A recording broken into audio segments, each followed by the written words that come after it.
Como el objetivo fundamental de la gestión de los protocolos clínicos en su promoción y el camino hacia la implementación como vínculo y motor de la excelencia clínica, presentamos un caso clínico y analizamos un caso clínico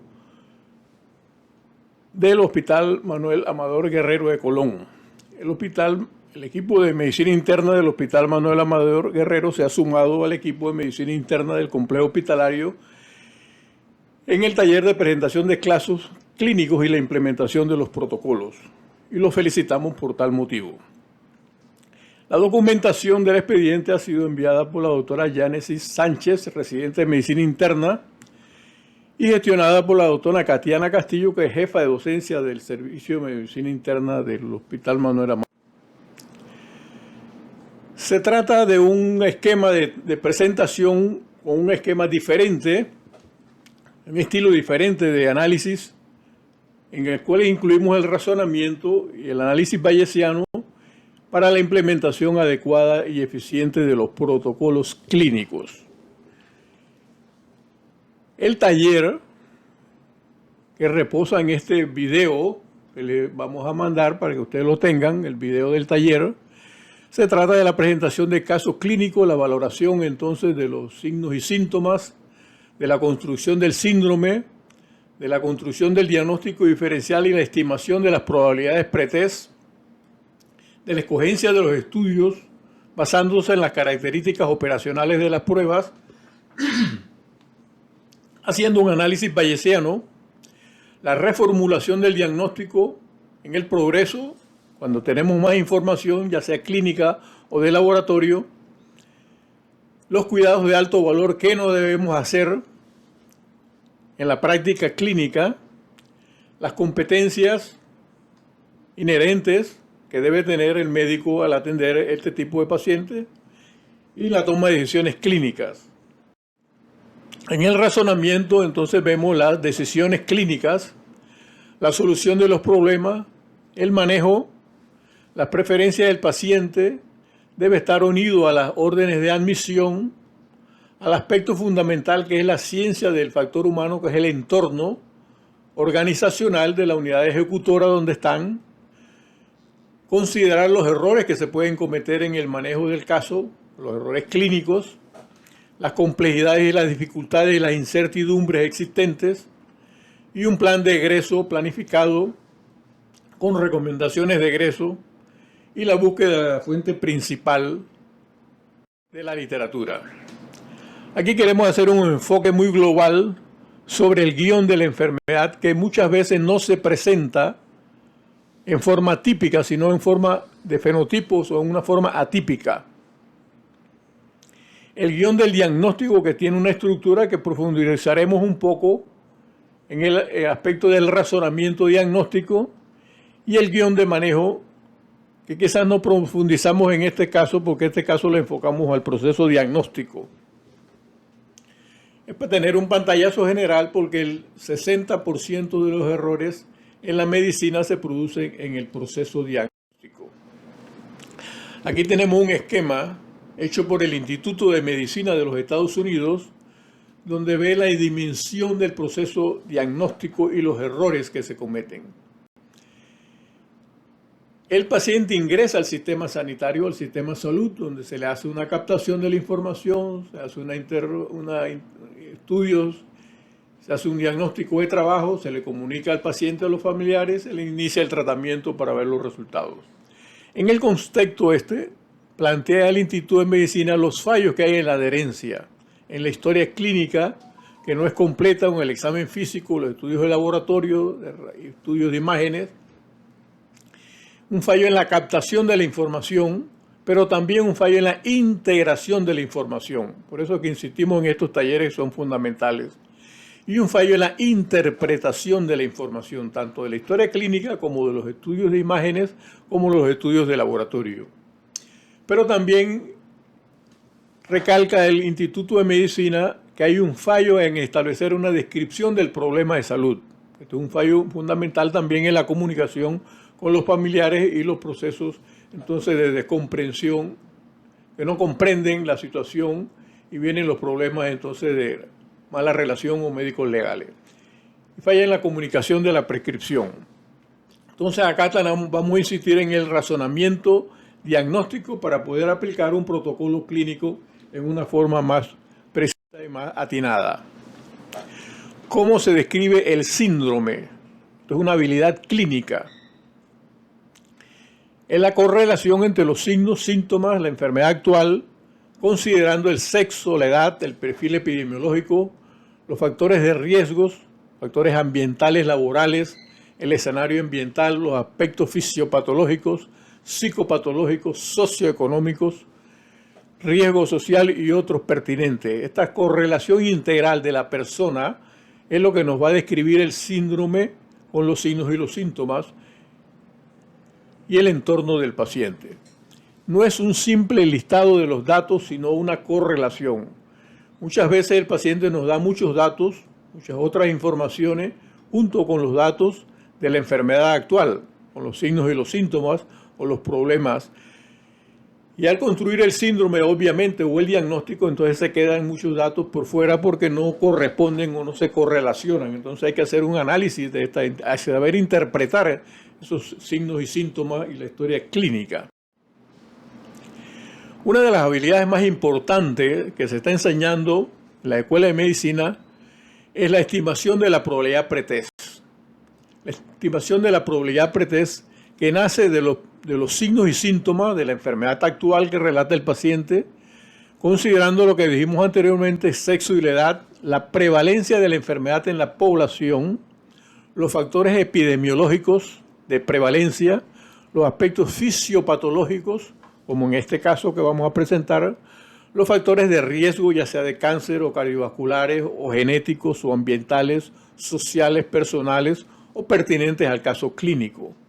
El juicio clínico, la experiencia y el juicio clínico y las reglas de predicción o los scores que usamos mucho en medicina y cada vez se usan más y se usarán más con la inteligencia artificial.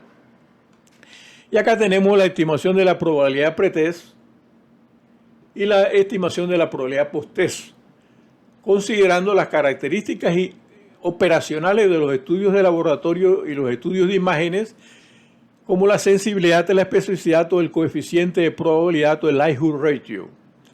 Entonces, esto es muy importante tener el conocimiento del coeficiente positivo o el coeficiente negativo que nos ayudará clínicamente, como lo vamos a ver en este caso. Se trata de una paciente, un paciente masculino de 42 años, con antecedentes personales de nefropatía membranosa, un síndrome nefrótico de hace 4 meses ya diagnosticado y confirmado, el cual acude refiriendo historia de más o menos 2 semanas de dolor en miembro inferior derecho, asociado a eritema en dicha extremidad. Aquí no se describe si había edema de la pierna en esa ocasión y la captación de algunos datos positivos y negativos que son pertinentes. Acude a atención en donde se le realiza un ultrasonido Doppler de la miembro inferior derecho, el cual se informa negativo para trombosis venosa y es enviado a casa para tratamiento con antibióticos por celulitis de miembro inferior derecho. Acude en esta ocasión por historia de inicio de aproximadamente 4 días con disnea, que ha sido progresiva, inicialmente de moderados esfuerzos, ahora hasta mínimos esfuerzos asociados a un episodio de lipotimia. Niega dolor torácico, tos, vómitos, ortopnea y fiebre. Tampoco relataban fiebre, no hay una definición de fiebre en este paciente, ni en la consulta anterior como en la hospitalización esta. El paciente es tratado por el nefrólogo que lo ve por furosemida, 2 tabletas al día cada 8 horas, espironolactona, levotiroxina y prednisona. Y aquí solamente un pantallazo de los aspectos fisiopatológicos del estado de trombosis que vamos a mencionar más tarde, ¿no? Y es importante considerar aquí que nuestro paciente tenía un síndrome nefrótico, tenía una nefropatía membranosa que es perdedora de mucha proteína. Entonces queremos construir el síndrome. Un hombre de 42 años con una nefropatía membranosa, 2 semanas de dolor en miembro inferior derecho, unilateral sin fiebre, no informan de edema de la pierna en este momento, y es tratado como celulitis de la pierna derecha. Ahora viene 4 días de disnea con lipotimia. Vamos a hacer un análisis inicialmente de esta consulta, donde él acudió con el médico la primera vez cuando le hicieron el Doppler, le dieron tratamiento con antibiótico y fue enviado a casa por el diagnóstico de celulitis de la pierna. En este caso, el síndrome es de dolor y eritema de la pierna en un paciente con nefropatía membranosa. Los únicos datos relevantes son estos. Y ya uno está pensando en un síndrome de hipercoagulabilidad porque conoce que la nefropatía membranosa pierde antitrombina 3, proteína C reactiva, proteína S, y la albúmina muy baja conducen a hipercoagulabilidad. Y en el diagnóstico diferencial de este momento inicial de la primera consulta, estuvo entre la trombosis venosa profunda en un 50%, que es como tirar la moneda al aire, y la celulitis de la pierna en un 50%. El médico le hizo los estudios pertinentes, el hemograma y el ultrasonido en ese momento, y no hay una constancia del dímero D, aparentemente no había dímero D en ese momento. En esta primera consulta tenía una leucocitosis de 16.900 con 90% de neutrofilia, pero no tenía fiebre, y el paciente estaba tomando, porque ya lo había descrito, el nefrólogo lo trataba con prednisona y furosemide. Entonces entramos aquí en la sospecha de que tendrá una sepsis sin fiebre. Esta leucocitosis es por esteroides, o esta leucocitosis es por sepsis, o es por otra razón. Por la leucocitosis y Doppler de miembro inferior negativo, se maneja con celulitis de miembro inferior de 2 semanas. Después acude con inicio de disnea y síncope. Este fue el inicio porque tenía un Doppler negativo y tenía leucocitosis. No sé si se analizó en ese momento si el paciente estaba tomando esteroides. En la primera consulta, celulitis de la pierna versus trombosis, los análisis para Wells, el score de Wells, no se hizo dímero D y el duplex. Entonces el score de Wells daban prácticamente 0 puntos. Este paciente tenía muy poca probabilidad de tener, improbable el diagnóstico de trombosis venosa profunda desde el punto de vista de Wells, del score de Wells. Tenía muy poca probabilidad. Pero siempre hay que tener en contexto el aspecto de la enfermedad de fondo, que era la glomerulopatía membranosa y el síndrome nefrótico, que no está aquí, no aparece en Wells, el estado de hipercoagulabilidad no aparece aquí. Esto si no tuviera ningún punto, entonces este paciente todo estuviera normal. Pero si el paciente tuviera hinchazón de la pierna, que no se describe aquí hinchazón, pero vamos a poner un ejemplo, hinchazón de la pierna, o si tuviera la pierna hinchada, esto es si tuviera más de 3 centímetros, esto ya midiendo en el examen físico. Si tuviera fobia, o sea, la edema era bien importante, pero no tenía el paciente edema. Y el paciente tenía un diagnóstico alternativo, más probable, que también era lo mismo de probable, que era la celulitis de la pierna. Entonces era que quita menos 2 puntos. Que prácticamente esto quedaría en prácticamente 0. O sea que la probabilidad inicial, desde el punto de vista del score de Wells, este paciente tenía baja probabilidad de tener una trombosis venosa profunda y se le dio tratamiento. Pero el interrogante es, ¿qué posibilidad tendría un paciente con síndrome nefrótico de tener trombosis de la pierna? Esa es la pregunta. En la escala de Wells, entonces vamos a analizar las escalas y los síntomas y los signos desde el punto de vista del análisis bayesiano para después construir la consideración diagnóstica con los signos y síntomas, después con los laboratorios y después con los estudios de imágenes. En la literatura entonces muestran una disparidad en la sensibilidad de la escala de Wells, de 2 a 29, o sea que prácticamente tiene muy baja sensibilidad, la escala de Wells de 1 punto para trombosis venosa profunda y una especificidad muy baja también, o sea que prácticamente esto está cerca de 1, que prácticamente no nos ayuda.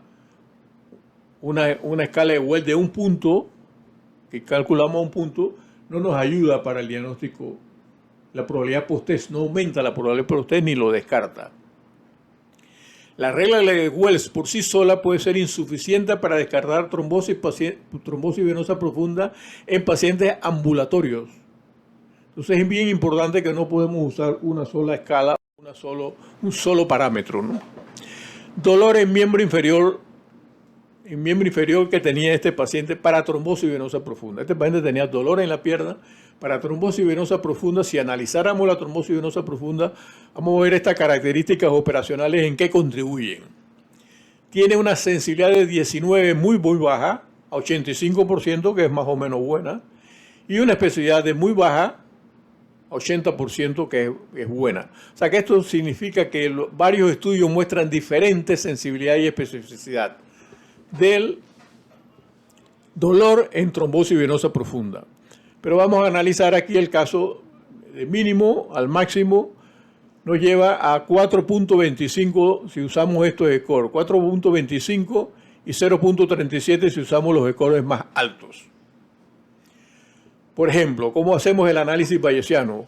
Entonces, considerando la probabilidad pretest que teníamos el 50% como tirar la moneda al aire, tenía trombosis venosa profunda o tenía la celulitis de la pierna. Entonces, analizando la probabilidad pretest del 50%, si hacemos estas características operacionales, nos lleva a 4.25, nos lleva a una probabilidad post-test de casi 80%. O sea, nos subiría de 50% a 80%, obviamente nos ayudaría. Pero si no tuviera dolor, si este paciente no tiene dolor, prácticamente no nos descarta porque queda más de 25% con la probabilidad post-test de tener una trombosis venosa profunda. Así que la ausencia de dolor no nos descarta la trombosis venosa profunda. No se debe interpretar en forma aislada el dolor de la pierna para la trombosis venosa profunda. Hay que hacerlo unido a otros signos y síntomas o utilizar los scores que ya están validados porque salen de los estudios clínicos. Y aquí tenemos nuevamente la escala de Wells, 0 puntos en este paciente. ¿Y qué es lo que había que hacer aquí? El diagnóstico de trombosis venosa profunda de baja probabilidad habría que haberle hecho un dímero D. Si tuviese la probabilidad más alta, entonces un ultrasonido de la pierna, ¿no? El dímero D negativo prácticamente nos descarta la trombosis venosa profunda si la probabilidad es baja. Si la probabilidad de trombosis venosa profunda es baja, como en este caso, un dímero D nos descarta prácticamente, ¿no? Acá se hizo fue un ultrasonido, ¿no? Porque no había dímero D. Si sale positivo y de baja probabilidad, entonces este paciente hay que hacerle un Doppler, un dúplex de la pierna, obviamente. Si sale positivo, entonces hay que hacer el enfoque hacia el tratamiento. Y si sale negativo, con dímero D negativo y ultrasonido negativo, se descarta y no hay que hacer más ningún otro manejo en este paciente. Y acá en la derecha si sale positivo. El estudio Doppler de la pierna para trombosis venosa profunda tiene una sensibilidad, Doppler ya es un estudio muy bueno, tiene una sensibilidad de 90% y una especificidad de 95%. Es que es un muy buen estudio, es el estudio de escogencia. Obviamente la venografía prácticamente ya no se usa, está en desuso. Se puede usar en caso que hay controversia y no hay otra forma, pero es un poco traumático y se hizo en la medicina en todo lado del mundo, pero prácticamente el ultrasonido ha sobrepasado la venografía. Con estas características operacionales nos da un coeficiente de probabilidad positivo de 18 y un coeficiente de probabilidad negativo de 0.1. Haciendo el análisis bayesiano, si el ultrasonido sale positivo, nos daría más del 90%, mucho más del 90% de probabilidad de tener una trombosis venosa profunda de la pierna que prácticamente hace el diagnóstico. Pero no necesariamente las altas probabilidades son el diagnóstico, habría que confirmar con otros estudios. En este caso nos quedamos confirmados, no vamos a hacer la prueba de oro que era la venografía, nos quedamos con ultrasonido y obviamente el dímero D, entonces tenemos que tratar al paciente. Si este paciente con un 50% de probabilidad pretest sale el duplex negativo, la probabilidad post-test prácticamente lo descarta, 10%, menos de 10%. Entonces, de 50% a 10% prácticamente lo descarta. Pero hay que utilizar la probabilidad pretest en estos casos. Si la probabilidad pretest es 80%, por ejemplo, en este caso, si se hubiera considerado, en vez de 50% y 50%, se hubiera considerado que podía tener 50% de 80% de trombosis venosa profunda, porque es un diagnóstico peligroso, porque puede ir al tromboembolismo pulmonar y puede causar la muerte. Entonces, siempre uno en el diagnóstico diferencial considera el más grave de primero o aumenta la probabilidad en el más grave. Si aumentáramos la probabilidad porque este paciente tiene nefropatía membranosa, entonces no sería un 50% si le pusiéramos o si le hubiéramos puesto 80% del inicio, entonces vemos estas características operacionales muy diferentes de este análisis bayesiano. Fíjense, del 80%, si le hacemos el mismo estudio, con el mismo coeficiente de probabilidad de 18, nos aumenta la probabilidad de casi un 99% de tener, obviamente, la trombosis venosa profunda, como que nos confirma el diagnóstico. Pero si el paciente tiene un 80% de probabilidad pretest, por eso es que es importante estimar la probabilidad pretest. Si tuviera un 80% y el Doppler sale negativo, nos queda aún, no lo descarta, nos queda un 30% de probabilidad de tener una trombosis venosa profunda. Entonces, en este análisis de este caso, es probable, para no decir, es posible, para no decir que es probable, que a este paciente se le pudo haber aumentado la probabilidad pretest de 80% y teníamos dudas entonces con un ultrasonido negativo y darle seguimiento como vamos a ver en el flujograma. Entonces aquí obviamente no tenía el médico el dímero D para tomar una mejor decisión, porque si el dímero D está negativo, entonces prácticamente lo descarta. Pero si hubiera estado positivo, obviamente con el duple negativo habría que repetirlo a una semana, que es lo que dice el flujograma. Aquí algunas para inducir a los residentes de medicina para que entren al Dynamedex ahora de la ICP, que entren porque la información allí es una información muy consultada, basada en evidencia, con niveles de evidencia científica, y creo que es el buscador específico de más relevancia y de utilidad clínica, el Dynamedex. Los invito a los residentes, yo esto lo uso todos los días, el Dynamedex. Vamos a ver el laboratorio, el dímero D para trombosis en pacientes ambulatorios. ¿Cómo fue el caso este, no? La trombosis de la pierna. El dímero D, tiene una sensibilidad muy alta, 95%. Tiene muy buena sensibilidad. Pero tiene una especificidad baja.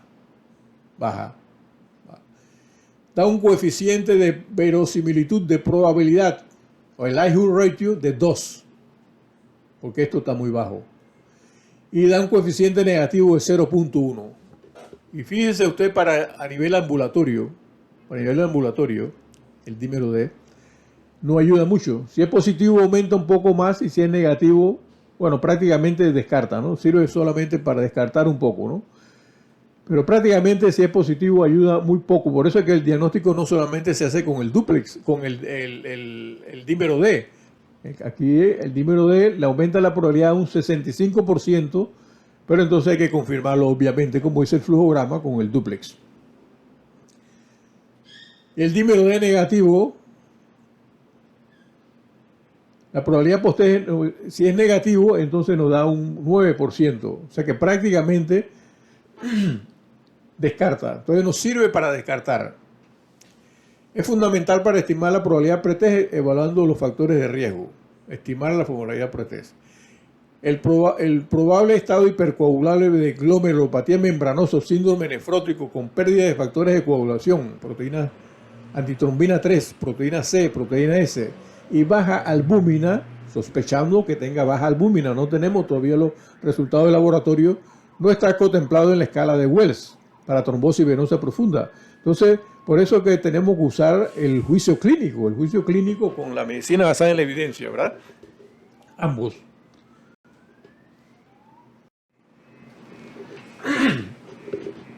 Acá tenemos entonces que analizar la parte B, en la parte ya cuando acudió con 4 días con disnea y tuvo un síncope o una lipotimia, que según describió una lipotimia. Esto es importante, un paciente con disnea y síncope obviamente es una consideración muy importante de gravedad. 42 años con nefropatía membranosa, 4 días de disnea, con disnea y lipotimia. El síndrome en este caso sería entonces síndrome de disnea y lipotimia en paciente con nefropatía membranosa. O en otra forma, descripción en diferentes síndromes, ustedes pueden escribir algunas otras. Es un síndrome de hipercoagulabilidad, porque ya estamos viendo que aquí en la nefropatía membranosa sabemos que hay ese aspecto fisiopatológico, entonces podemos asumir que es un estado de hipercoagulabilidad, un síndrome de hipercoagulabilidad con TEP. Porque la disnea y el síncope son características de TEP. Un síndrome de hipercoagulabilidad con TEP. O un síndrome de tromboembolismo pulmonar en paciente con nefropatía membranosa y dolor de la pierna 2 semanas antes. O sea que él tuvo algo en la pierna 2 semanas antes. Parece ser una celulitis de la pierna, pero obviamente en el contexto del paciente tenemos que pensar que pudo haber tenido o pudo haber desarrollado rápidamente una trombosis venosa profunda de la pierna. El primer diagnóstico, entonces, reconsiderando los diagnósticos, el síndrome con nefropatía en un 80%. Un síndrome de origen cutáneo, como tuvo celulitis, el paciente tiene disnea, lipotimia, entonces podrá tener sepsis este paciente sin fiebre, es un poco raro. Está inmunosuprimido, no sabemos, la dosis es dosis baja de 5 miligramos, pero bueno, está tomando esteroide, ¿no? Entonces, habría que tenerlo, pero un porcentaje muy bajo, ¿no? Una sepsis que casi que no vamos a analizar ahora con el examen físico. Y el síndrome de hipotensión arterial por hipovolemia, porque este paciente sí sabemos ya previamente que él había descrito que estaba tomando 2 diuréticos y no sabemos si estaba hidratándose adecuadamente o si estaba deshidratado porque no consta. En este momento el paciente no lo relata. Vamos a ver el examen físico. Analizando el síntoma de disnea en el tromboembolismo pulmonar. La disnea tiene un 84%, o sea que se ven el 84% de este estudio en pacientes con embolismo pulmonar. Pues todas estas características salen de los estudios clínicos y muestra una especificidad de 51%, como tirar la moneda al aire, que prácticamente no es específico porque se puede producir en muchas, la disnea se produce en muchas otras patologías, ¿verdad? Entonces, no tiene una especificidad, no es específico ni de falla cardíaca ni de embolismo pulmonar. Se ven otros aspectos también. Tiene con estas características operacionales un coeficiente positivo de 1.7, que es cerca de 1, que prácticamente cuando es cerca de 1 no apoya mucho, no ayuda mucho, y un coeficiente negativo de 0.3. Entonces, haciendo un análisis bayesiano de 50%, como si fuera la primera vez, después lo subimos a 80% porque el diagnóstico ya se reconsideró a un 80%, y entonces con esta característica 1.7 nos da un 85-88% de probabilidad post-test. Si tuviera disnea, pensando en tromboembolismo pulmonar. Entonces, como tiene disnea este paciente, pensamos que puede tener tromboembolismo pulmonar en un 85%, o sea que nos ayuda obviamente la disnea para TEP, es obvio. Y si no tuviese disnea este paciente con un 80% de probabilidad de tener un TEP, ¿por qué de tener un TEP? Bueno, porque tuvo algo en la pierna, tiene estado hipercoagulable porque tiene un síndrome nefrótico, que ya sabemos desde el punto de vista fisiopatológico, y entonces por eso pusimos un 80%, estimamos un 80%. Son números que no son, eso puede ser variar y lo varía dependiendo del experto que está manejando el tema. Si no tuviera disnea, este paciente con 80% nos queda en un casi 60% de tener tromboembolismo pulmonar, o sea que no descarta tampoco, no descarta. Si la probabilidad es más alta, no lo descarta. Si la probabilidad es más baja, va descartando. Y si tuviera mucho más baja, si tuviera un 30%, prácticamente nos descarta, ¿no? Embolismo. El razonamiento diagnóstico 1. La disnea sola, aunque tiene una buena sensibilidad, pero tiene una baja especificidad porque se ve en múltiples patologías. El análisis bayesiano con una probabilidad pretest del 50% no aumenta significativamente ni descarta en su totalidad. Razonamiento 2, ya sería con un 80%. Como tiene factor de riesgo, como nefritis membranosa, disnea y lipotimia, se reconsidera la probabilidad pretest a un 80%. Y el análisis bayesiano, con esta posibilidad, ya lo dijimos, que aumenta la probabilidad a un post-test de más de 85%. Pero si no tuviera disnea, no lo descartaría porque quedaría en 58%. Entonces, recalcamos nuevamente que los signos y los síntomas no deben interpretarse en una forma aislada y hay que ver el contexto integral del paciente. Vamos a analizar lipotimia en tromboembolismo pulmonar.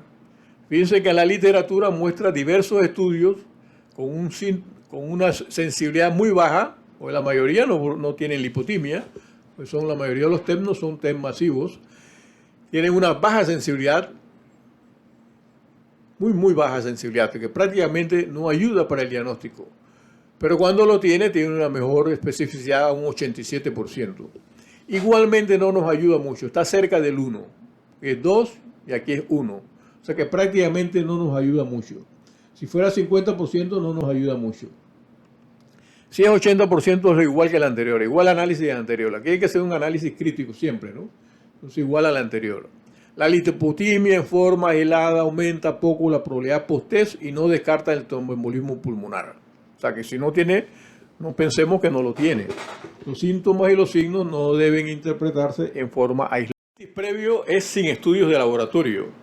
Esto lo hace cuando se está metiendo el paciente, cuando uno no tiene los estudios de laboratorio y después va pidiendo los estudios de laboratorio. El problema es que pedimos muchos estudios de laboratorio innecesarios sin tener un plan de diagnóstico, o sea, como un diagnóstico diferencial con las probabilidades pretest, que es lo que queremos introducir para aplicar correctamente el protocolo clínico. Bueno, estos son los estudios de laboratorio que se le hicieron al paciente. Una gasometría que muestra una acidosis metabólica con una hipoxemia a 42 años. Un péptido natriurético BNP alto indica más que es orientador de falla cardíaca. Este paciente no tiene por qué tener falla cardíaca izquierda. Entonces tenemos que ver si ese embolismo pulmonar es el causante de este péptido natriurético.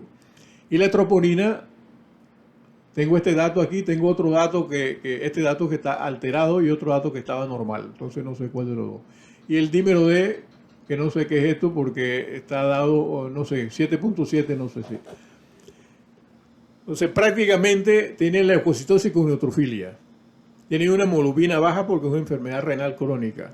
Tiene las plaquetas altas, tiene una creatinina de 4.3, una tasa de filtración de 18 y una albúmina, fíjense, una albúmina en menos de 2. Entonces, bien importante, bien importante. Y aquí una acotación importante también de gestión. Si tuviésemos el programa, no es que lo tuviésemos, tiene el programa en Modulab de los laboratorios. Por ejemplo, si el médico anterior la primera vez hubiese visto el Modulab y ve los estudios previos de este paciente, que deben tener entonces leucocitosis con por esteroides, entonces ya tenía que tener la leucocitosis previamente. Si no la tenía, entonces indica que hay un dato nuevo, ¿verdad? Entonces por eso es importante ver no solamente para no hacer exámenes innecesarios, sino para analizar los estudios previos que tiene nuestro paciente para construir un diagnóstico más pertinente, más atinado. Entonces sigamos en la interpretación de los laboratorios. Y entonces desde el punto de vista renal, este paciente tiene un daño renal, tiene una tasa de filtración de 18, que queda aquí, con una albuminuria severa, que queda acá, entonces de alto riesgo, ¿verdad? Entonces ya G4, estos pacientes son manejados, obviamente manejados por nefrólogo, ¿verdad? Entonces queda aquí nuestro paciente. Este es importante y este esquema es para los médicos generales, para cuando ven un paciente, el estratificarlo y referirlo adecuadamente al médico de medicina familiar o al médico de medicina interna, y el médico de medicina interna, cuando es pertinente, a referirlo al nefrólogo. Vamos a ver los estudios de laboratorio. Bueno, ya había tenido mi duda en esto. El síndrome anterior, prácticamente un síndrome de TEP, riesgo intermedio alto, porque hemos prácticamente descartado las otras partes. En un paciente con nefropatía membranosa que ya estadio de la enfermedad renal, que prácticamente un 100%, pero todavía nos faltan los estudios. Y vamos a los estudios de imágenes. Y en los estudios de imágenes es importante considerar la angiotomografía pulmonar con sus riesgos y sus beneficios. El centelleo de ventilación pulmonar con su riesgo o beneficio. Aquí hay más riesgos en esto. El ultrasonido de la pierna o el ecocardiograma, que son estudios que se hacen en estos pacientes. Ventilación pulmonar, ventilación perfusión para el tromboembolismo pulmonar. Esto lo hacíamos mucho antes de venir con el angiotomograma, ¿verdad? La sensibilidad de la ventilación, el centelleo es de 98%, o sea que prácticamente tiene una muy alta sensibilidad. Y una especificidad mucho más baja, porque puede tener algún problema pulmonar y se detecta. Por eso es ventilación-perfusión. Y se acompaña con una placa para descartar que haya una enfermedad pulmonar, que es lo que no lo hace específico, ¿verdad? Tiene un coeficiente de 3.6, bueno, un poquito bueno, pero lo importante aquí es que tiene un coeficiente de probabilidad negativo de 0.02. Y aquí está el meollo del asunto cuando el coeficiente es muy bajo. Entonces, que prácticamente esto nos ayuda a descartar. Aquí si el centelleo con 80% y el centelleo sale positivo con 3.6 de coeficiente de probabilidad, nos da un coeficiente de probabilidad de 93%, que prácticamente nos hace el diagnóstico, pero obviamente el angiotomograma es mucho más específico. Pero si no tuviéramos el angiotomograma o no se puede hacer, podríamos hacer un centelleo de ventilación pulmonar. Con 80% y el centelleo de ventilación pulmonar sale negativo, entonces prácticamente nos descarta, fíjense, porque 0.02 nos deja en un 7% la probabilidad, que es prácticamente para no estudiarla o no seguirla. O sea que prácticamente el centelleo, lo importante del centelleo es que nos descarta si sale negativo. El centelleo es una opción si hay riesgo con otros estudios o no están disponibles. Si no hubiese el CAT y tuviésemos el centelleo, tendríamos que hacer el centelleo de ventilación-perfusión y el centelleo con una radiografía de tórax también para descartar otras patologías pulmonares. Y el análisis bayesiano, ya lo dijimos, el centelleo negativo descarta el tromboembolismo pulmonar porque tiene 0.02. Esto desde el punto de vista, este coeficiente de probabilidad negativo, muy bajo, nos ayuda en muchas situaciones desde el punto de vista legal. Y vamos a ver al angiotomograma, que es el estudio de elección para tromboembolismo pulmonar. Tiene una sensibilidad más baja de 83%, pero tiene buena sensibilidad, pero tiene una especificidad de 96%, muy alta, muy buena. Entonces, un coeficiente positivo de 20, obviamente, nos dispara a un casi 99% de probabilidad de tener tromboembolismo pulmonar y prácticamente obviase el diagnóstico porque ese es el estudio de elección para el tromboembolismo pulmonar.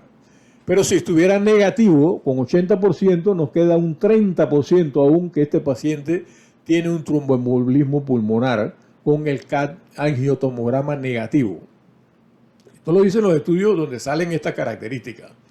¿Cuál es el razonamiento? El angio-CAT positivo confirma el TEP. El angio-TAC negativo en pacientes con alta probabilidad pretest no descarta el tromboembolismo pulmonar, porque es operador dependiente también. En este ejemplo no se descarta el 30% de pacientes con TEP y angio-CAT normal, si estuviese normal. Puede ser pequeños vasos que no se vieron o es operador dependiente, ¿verdad? Entonces, o sea que los estudios no podemos confiarnos o depositar todo, la toma de decisión en un estudio. Tenemos que aplicar el juicio clínico y el razonamiento diagnóstico, ¿verdad? Esta es la radiografía de tórax que se le tomó al paciente el día de la admisión, que prácticamente no se ve nada, es una persona joven, es un corazón normal, y en la placa no se ve nada, no hay efusión pleural, no hay sobrecarga de líquido, no hay redistribución de flujo, no hay falla cardíaca, aquí no se ve falla cardíaca, porque tenía un ProBNP alto. Y este es el tomograma que le hicieron. Entonces esto es lo que yo pude ver ahí, esto lo saqué del CarStream nuevo, el View Motion nuevo. Entonces, este muestra algunos datos que me supongo que el radiólogo ve otras cosas también, ¿no? De este paciente, ¿no? El eco transtorácico. Entonces, el paciente se le hizo un eco, creo que le hicieron un eco, el cardiólogo. Tiene una sensibilidad de 80% y una especificidad de 97%, muy, muy alta. La especificidad es muy buena. Tiene un coeficiente de probabilidad del eco transtorácico de 26 y de negativo 0.2. Esto es parte del protocolo que ahora vamos a mencionar de nosotros del tromboembolismo pulmonar de alto riesgo, y esto fue hecho por la ecocardiografista, la cardióloga del complejo hospitalario metropolitano. Y entonces, analizando las características operacionales con un 80%, si el eco sale positivo, nos daría un 99%, o sea que nos confirma también el eco, nos ayudaría en el diagnóstico. Si no tuviéramos otros estudios, nos ayudaría a ver algunos de estos aspectos que nos podrían ayudar en el diagnóstico. Pero si el eco sale negativo, como en este caso, este paciente el eco salió normal, aparentemente normal, con 80% no nos descarta, obviamente no nos ayuda para descartar el TEP. Salió normal, pero no nos ayuda para descartar el TEP, o sea que no nos ayudó realmente. Ecocardiograma para TEP negativo no lo descarta. Operador dependiente, este paciente tenía una fracción de eyección de más de 60%, no tenía falla cardíaca. Entonces vamos a ver los índices de los scores de gravedad. Vamos a comenzar con el score de gravedad PESI, esto lo buscan en el score, en el Metcal. Ahora lo vamos a ver, el sitio. Si no tuviera ningún punto, pues este paciente no tiene ningún punto, este paciente solamente es hombre, no tiene prácticamente 52 puntos. Clase 1, riesgo bajo, 0.010 a 1% de mortalidad a los 30 días. O sea que un PESI score bajo tenía este paciente. Y simplificado también era bajo, porque hay dos PESI y el PESI simplificado, que ustedes lo pueden ver posteriormente. Y aquí vemos tres aspectos. El paciente de nosotros, o el paciente que estamos presentando, midiéndole, el paciente tenía una presión sistólica de más de 100, no tenía troponinas elevadas, aparentemente no vi troponinas elevadas ahí, y no había disfunción del ventrículo derecho, aparentemente no se detectó eso en el eco, y tenía una frecuencia cardíaca de menos 110, o sea que prácticamente estaba en esta etapa, muy baja. Esto para ver las complicaciones de la embolia pulmonar, o sea que prácticamente estamos tranquilos con este paciente, y asimismo el médico se queda tranquilo y le habla a los familiares. Pero si tuviéramos acá este paciente con una presión sistólica más de 100, pero si tuviera la troponina elevada, o tuviera el ProBNP elevado y tuviera las troponinas y el BNP elevado, o si hubiera disfunción del ventrículo derecho, entonces nos aumenta a una etapa 3, que es un 42% de complicaciones. Entonces, si tuviéramos estos pacientes con estos hallazgos, entonces esto nos ayuda a saber que este paciente se nos puede complicar, y asimismo tenemos que comunicarle al paciente que el paciente tiene alto riesgo según esta escala, que no es el juicio de uno, es la escala que está basada en la evidencia científica, ¿verdad? Y acá tenemos muy importante, que nos vamos a entrar en detalle. Ustedes pueden tener esta diapositiva, yo se las voy a mandar para que lo tengan todos en un solo. Todos los que trabajan en los servicios de urgencia deben tener estas escalas. No se las pueden saber, entonces tienen que tenerlas. Y la mejor forma para embolismo pulmonar es tenerlas aquí en esta diapositiva, que se las voy a mandar, y es de ustedes. Esto es importante porque aquí tenemos para manejo ambulatorio, bueno, la historia del examen físico, el PERT, que nos vamos a entrar en detalle, el WELL, Geneva, PESI modificado, el BOVA para complicaciones, el RIETE, ESTIA para complicaciones de sangramiento, y para ver si ese paciente se puede manejar ambulatorio. Nosotros no manejamos prácticamente ningún paciente ambulatorio con tromboembolismo pulmonar, aunque sea de muy, muy bajo riesgo, porque no tenemos un sistema sanitario que nos acompañe, y el paciente tampoco para que nos acompañe para darle un seguimiento muy cercano, ¿no?, a este paciente, ¿no? Entonces esto es importante, ¿no? Y el camino va hacia la inteligencia artificial. Obviamente todos estos scores introducidos en un software de un expediente. Eso no lo tienen casi nadie. Creo que no está hecho en el mundo. Esto es para manejar la inteligencia artificial. Entonces, si se manejan todos esos datos que requieren cada uno de estos, la computadora entonces nos arrojaría, eso es Machine Learning, nos arrojaría la información de los scores. Pesci tanto, Well de tanto, Geneva de tanto, Boba de tanto, Riet de tanto, etcétera, etcétera. Y eso es inteligencia artificial. Por eso va a meterlo en un software, pero no se puede meter un software solo, ¿no? Eso es muy costoso. El primer mundo, ¿no? Bueno, finalmente el manejo que se le dio en el Hospital Manuel Amarrero de Colón, Manuel Amarrero Guerrero. El egreso, se le dio un egreso. Recomendaciones de nefrología. Este es un paciente de nefrología. Ese manejo es un conjunto con medicina interna. Este paciente se le dio anticoagulación con heparina de bajo peso molecular y después apixaban. Se le puso prednisona y se le aumentó la prednisona a 50 miligramos por día por un periodo mientras lo ve el nefrólogo. Se le comenzó micofelonato. Se le está dando simvastatina, no sé si simvastatina o rosuvastatina, que nosotros tenemos rosuvastatina, y la eritropoyetina que también se le puso. ¿Por qué están en azul? Porque estos en el protocolo, estos medicamentos, esto es para entrar. Usted le hace un clic derecho, acá le hace un clic derecho, y la computadora lo lleva hacia el formulario oficial farmacoterapéutico directamente a la anticoagulación. Aquí entra directamente la heparina, aquí directamente la prednisona, apixaban no está en el expediente, no sé si está otro anticoagulante. Recuerde que compra especial, así que no está en el cuadro básico. La prednisona, y entonces esto es para ver la dosis, los efectos secundarios, las interacciones de los medicamentos. Esto ayuda mucho al médico, pero realmente no lo consultamos. Entonces yo les recomiendo que entre al formulario oficial farmacoterapéutico. Eso está en nuestro protocolo, eso ustedes tienen acceso y tienen para entrar en los medicamentos. Es muy, muy importante el sitio. Y acá entonces tenemos algunas escalas, las escalas internacionales, que no vamos a detallar porque ya hemos mencionado. El paciente de nosotros tenía, o el paciente que estamos presentando tenía una probabilidad baja. Tenía el PER con algún dato. Aquí había que hacer dímero D inicialmente. Cuando ya nosotros entró la segunda vez al hospital, ya sí tenía una alta probabilidad porque tenía más del 50% o quizás 80% de tener un síndrome de TEP. Y ya entonces habría que hacer el estudio indicado, que era la angiotomografía.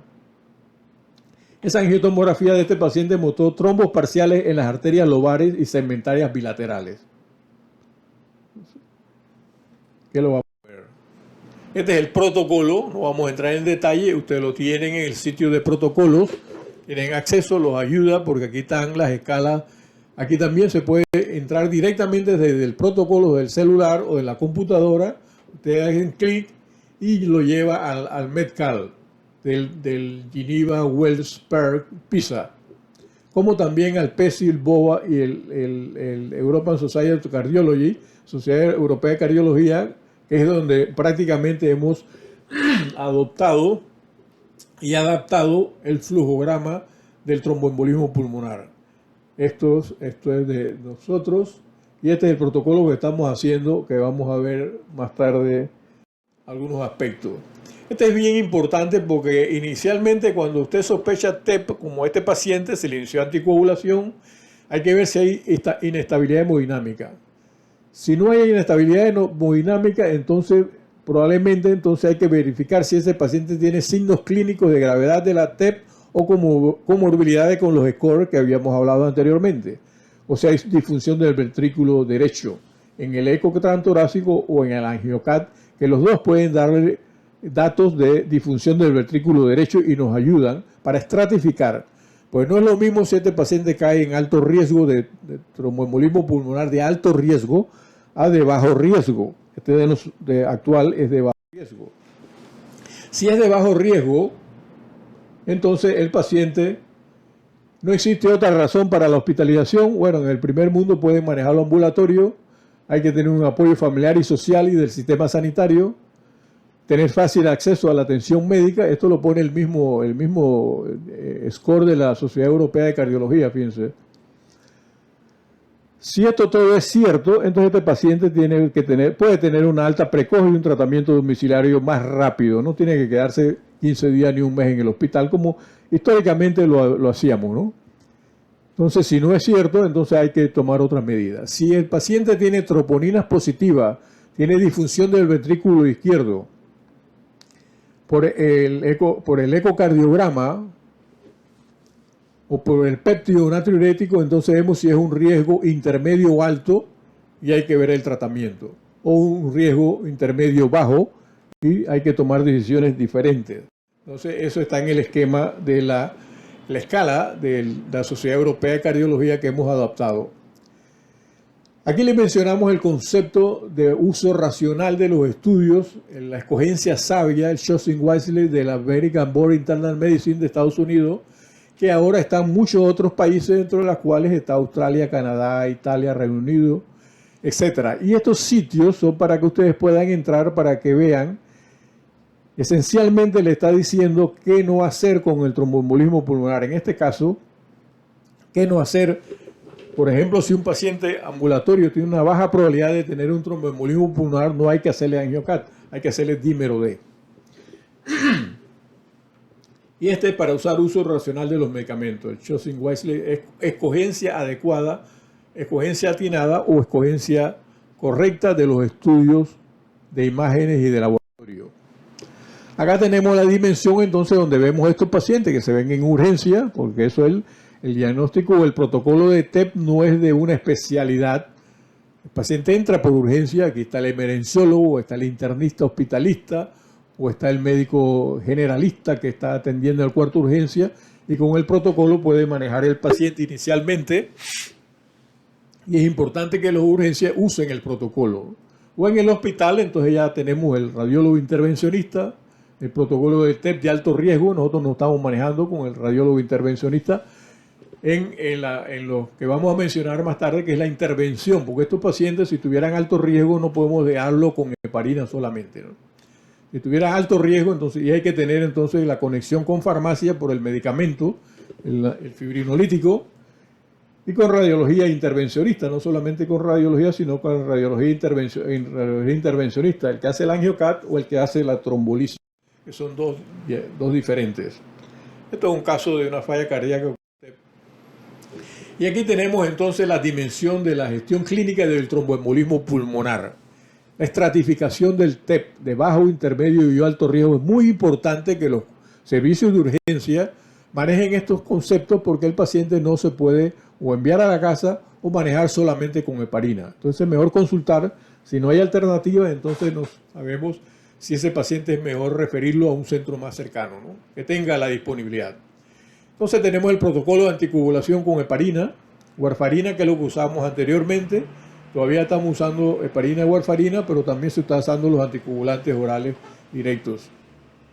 El protocolo de fibrinolisis, que puede ser sistémica con anteplaza, pero hay que tener cuidado porque hay un riesgo de sangramiento, ¿verdad? Entonces por eso los scores que estaban allí de IMPROVE y de RIETE, para ver si hay riesgo de sangrado. Este paciente si tiene contraindicaciones para la trombolisis.